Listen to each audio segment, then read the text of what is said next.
Welcome to Landwards, the podcast for the land-based engineering community, brought to you by the Institution of Agricultural Engineers. I'm joined now by Richard Bate, who is the president of IOSH. And Richard, you've just stood down after giving your keynote.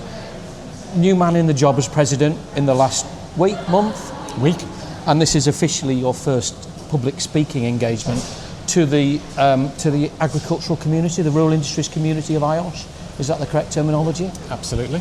Rural industries community, yeah. So today we've got 80 or 100 delegates who are here really as practitioners and professionals broadly within agricultural safety. What are your headlines? I think I've got from two angles here. I think well, maybe three. I think I talked quite a lot about education during my session. Mental health and well-being, but I also think that we need to be brave and talk about environmental change.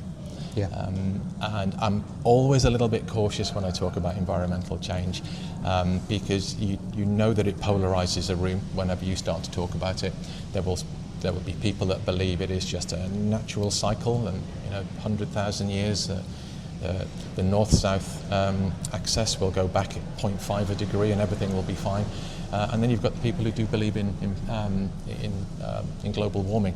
So it is affecting us. It's affecting output. It's affecting the way we work. It's affecting the way crops grow. And I would love us to be brave and talk about it, which is why I introduced the United Nations Social Development Goals into that session. And I think you don't have to be a believer to recognise that it's raining more and it's getting hotter, even in the fairly temperate United Kingdom, which is renowned for, albeit a bit wetter in the west and so on and so forth. It's changing.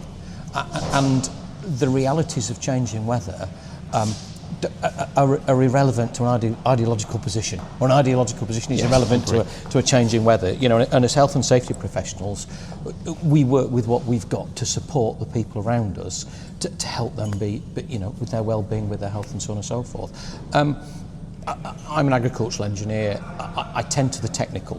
So one of the things which you maybe sit in fear and awe of as a speaker is being picked up on numbers and statistics and so on and so forth, because we're really good at getting technical, my experience with health and safety professionals. What advice do you have to help us as a community step back and look at the big picture? I will answer the question, but I do want to share that headline statistic. Rural industries community is effectively 1% of our workforce, but it's responsible for more than 20% of deaths. That is a catastrophic number. Headline. Yeah. Absolutely. But stepping away from statistics, I think reframe. If you're asking questions around statistics, I think you need to reframe. Kids are not going to learn from numbers. I talked a lot today about engaging with children early. I played on a farm as a kid. Yeah. Almost took my thumb off on a power takeoff. I think that I've got, again, a polarised viewpoint on this. I had quite a heated discussion with a farmer on a neighbouring farm to my cousin's farm back in the summer. He was riding on his quad with two kids in the front. I didn't do anything at the time. I waited till he came back to the farm, went and had a chat with him. His response was to be pretty forthright, aggressive. Mind your own business. Absolutely. My kids. Yeah, and I tried to share the experience of both a paramedic and a safety professional. I think maybe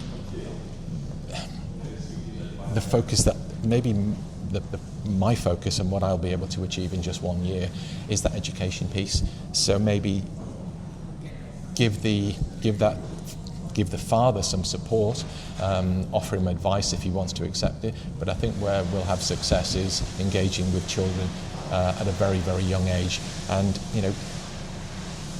health and safety can be interesting. And yeah. I actually do believe that the statistics, there is some really interesting stuff in the statistics. I did drop quite an interesting one, that in the 25 minutes I was talking, globally, 157 people died Yeah, I did notice that worked. I did the maths in my head really quickly because I saw the 7,500.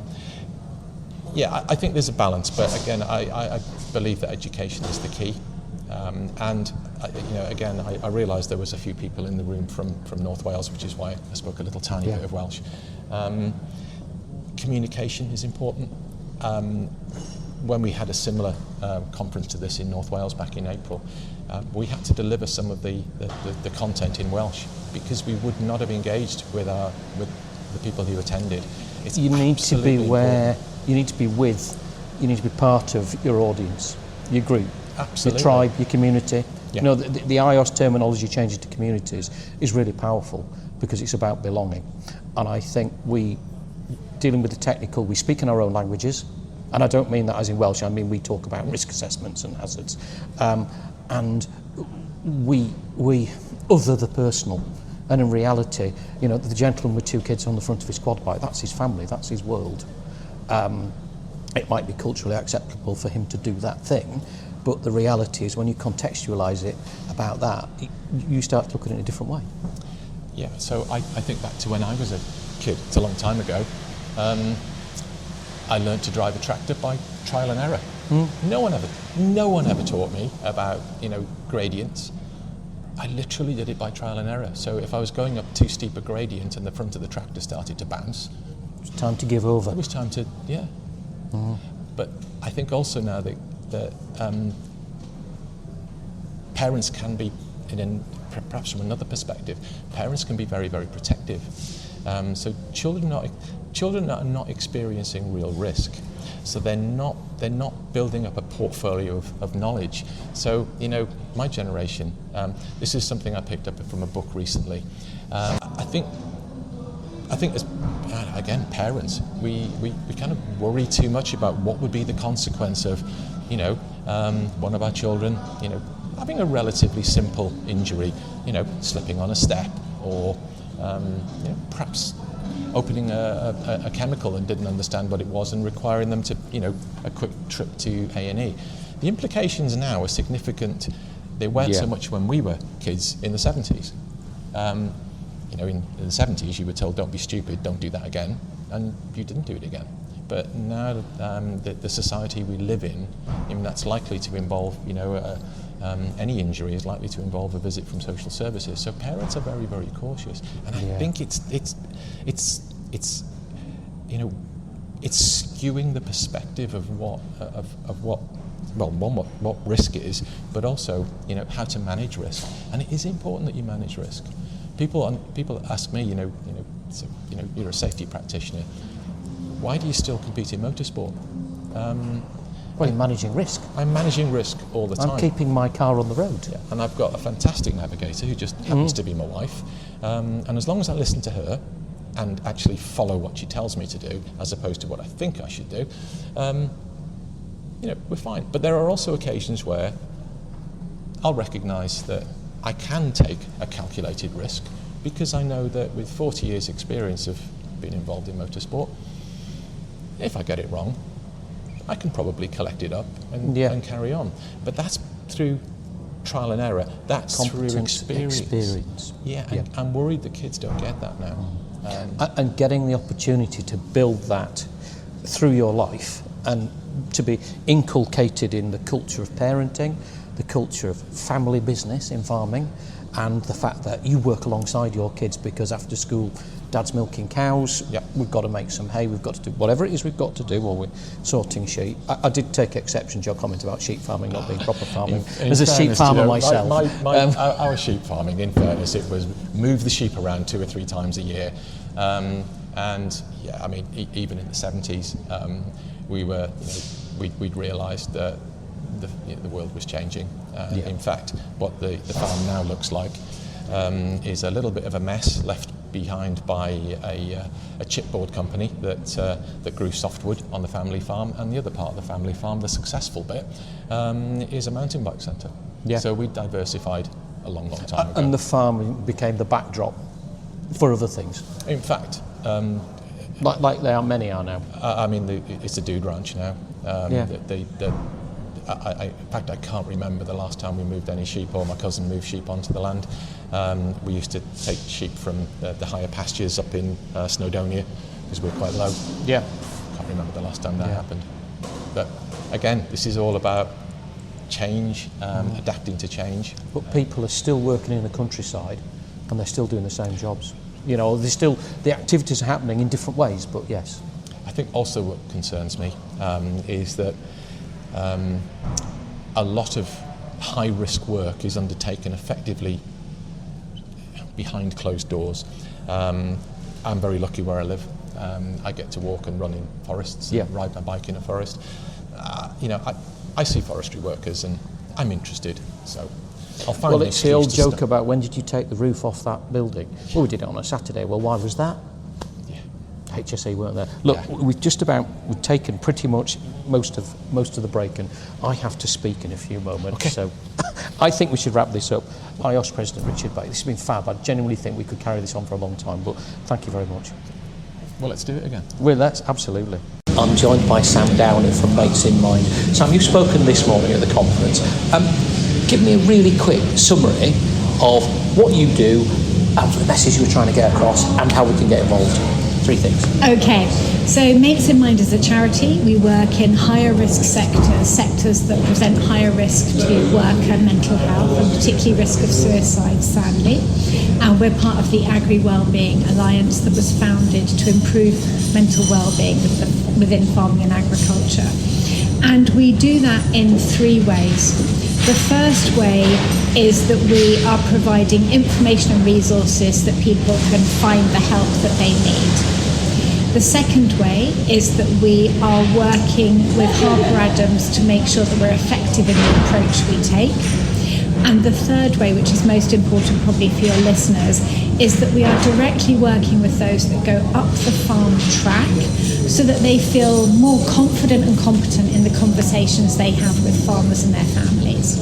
So that means knowing how to initiate conversations when you're concerned about somebody, knowing that you don't have to solve the problem. Listening in itself helps. So be confident in asking that question about how somebody is, and then knowing where to signpost to support. So that goes back to not needing to know the answer and solve it, but actually signposting to support can be really helpful. So if people are interested in doing some more of that with us, they can contact the FIAgrE Wellbeing Alliance. We're developing a website. They could contact me at Mates in Mind. We're on LinkedIn, and they're welcome to make contact. And they could come and do one of our accidental counsellor training sessions, or they could access the information we have on the website. So that provides guides on how to have those conversations and the resources and support that are available. And what's absolutely critical is to remember that having those conversations can take its toll in and of itself. So if you find that you are struggling to sleep, perhaps something's playing on your mind, you're finding it difficult to relax, or you're just sort of worried or low, really just check in with yourself, notice your own mental well-being, let somebody you trust know if you're struggling, and find those supports that are available, which are there. Despite sitting through your presentation, I think you covered it a lot better than I would have done. Thank you so much, Sam. Really appreciate it. Thank you. For more information, visit www.iagre.org. I'm joined by Mike Whiting now, who is the chair of IOSH's Rural Industries Group, Rural Industries Community. Yeah. And we're sitting in the salubrious luxury of Greg's at Coventry Station with our secret flapjack and mince pies, which there will be no record of, and we're not aware of this cafe. Anyway, so Mike, we're sitting here as the dust has settled after a very successful Growing Safely conference. Give me your reflections as chair of the group, or maybe even start from the beginning. What was the motivation for today? Well, thanks, Andy. We started on this journey back in probably December last year when we were looking at planning the events for next year, and Vice Chair Petra Martin said, and we're going to have a conference. And we all thought, great, that sounds interesting. And then kind of put it on the list and forgot about it. But January came and we started the planning process. I think it's fair to say that we were all very much newbies when it came to conference planning. but we were very quickly taken under the wing of the IOSH team. IOSH, Institution of Occupational Safety and Health. Yep. They have an in-house team for event delivery. Yes, they do. Yeah, and they're used to these events. So one of their credits to them is the well-established Food and Drink Conference, which has been going for many years. And we set ourselves really a kind of a template or a framework of saying, look, we want somewhere in the Midlands. What are we gonna talk about? We probably had quite a few discussions and calls on the title of it, and this growing safely theme came out. And then from there on, it was then saying, right, okay, then, well, what are we going to do in terms of speakers, formats, etc. IOSH team found a suitable venue. We're very good in there. So for those listeners who weren't there today, we have been at Warwick University at the Conference Centre, which actually surprisingly is in Coventry, but Warwick University. Yeah, excellent venue, and we took that on board. The first speaker on the programme was Jonathan from FIAgrE, who Jonathan Trott, I think was Jonathan Trotter, who was the cover today, the subject of drones. So, and what we started to do from there on was just basically work the networks. Very much, pulled out every single sinew of contacts that we had that had a relationship with safety management, rural sector. At this time, Alison Nicholson, who is runs the communities, suggested that we had Richard Bate as a speaker because Richard was going to be taking on his presidency, and Richard has subsequently kindly agreed to focus his year's presidency on safety in the rural sectors. And surprisingly, despite his career choices and being a former paramedic, he actually comes from a long line of Welsh sheep farmers. So his personal background aligns very well with the Rural Industries Group, doesn't it? Yes, certainly. That gave us another lever in terms of getting obviously people to attend. So let's have a quick romp through the speakers in terms of the perspective that the listeners are within the agricultural engineering community. We had a lady called Becky who came from Emmets, who are Lincolnshire growers, and she spoke about taking the culture of running a factory into the field where she was harvesting and the challenges of different cultures and different cultures' views of safety, which she gave a specific example that she had Kurdish Iraqis working, and when she explained the risks of being on a trailer, they just laughed and said, when we walked to school in Iraq, we had to walk through minefields, which blew my mind, frankly. We had a great talk from a lady from Cornish Mutual, Trudy, is that right? Trudy Herniman, and she spoke about AI's impact. AI was woven through a lot of today around technology, and one thing which really stood out for me today, Mike, was that the technology is an enabler, and it's an enabler to do a task. And technology isn't necessarily going to make us safer, but how we interact with it will do. And there's a danger that we get very excited about shiny things and machines, and the reality is it's to do with how you work and how you interface around those things. So the softer themes are more valuable today for me. I think the fact that we've got a big forestry element as well. Yeah. So we've got a strong representation from IOSH. FIAGRE, Forestry and Safety Accord, with Chris Pike, who chairs the FIAGRE machinery subgroup. So it's certainly, and from that, we managed to get Chris Pike from Tail Hill, who was able to, give us the challenges involved in harvesting trees on steep banks, and all those areas there where really the implications of something going wrong are significant, and the effects of when use of chainsaws, etc., tree management. So yeah, and of course one of the other factors with a big theme for the conference was mental health. So Petra Martin, as part of the Agri business, they are now one of the Agri Alliance, which is covering mental health support for for people who are the Agri Wellbeing Alliance, who are those people who are what's called accidental counsellors. So those people who weren't set out necessarily to be the support mechanism, but just by the nature of their role, find themselves on farm. Yeah. Find themselves as the first point of contact, don't they? Yeah.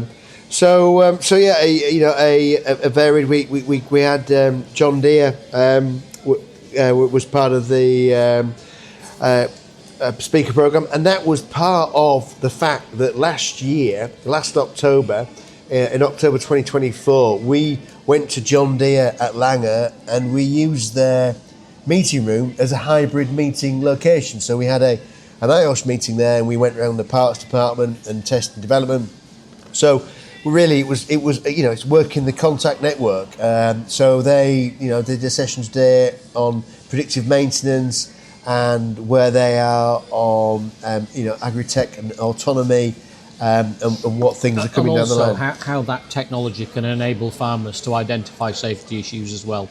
And really, I thought Ian did a very good job of explaining that the technology was an enabler to provide data to farmers to make actionable decisions, which obviously has safety implications about when you harvest and things you do. So it was a real eye-opener. I'm very conscious of time, and funnily enough, we are sat at a station, and I'm very conscious of the fact that we do have a connection to make, both of us, in sub 15 minutes. So, Mike, a final reflection on the day, and then let's say over and out. Really, a lot of planning and preparation, which came to fruition. And a great result, good audience, excellent debate. Yeah, certainly as a punter in the room, I enjoyed it immensely and came away feeling challenged and encouraged. And I think just one of the final things is we have a very strong alliance with the HSE through Wayne Owen, who's Principal Inspector on Agriculture. So he provides a route through, as contact route, and is an essential part of the team.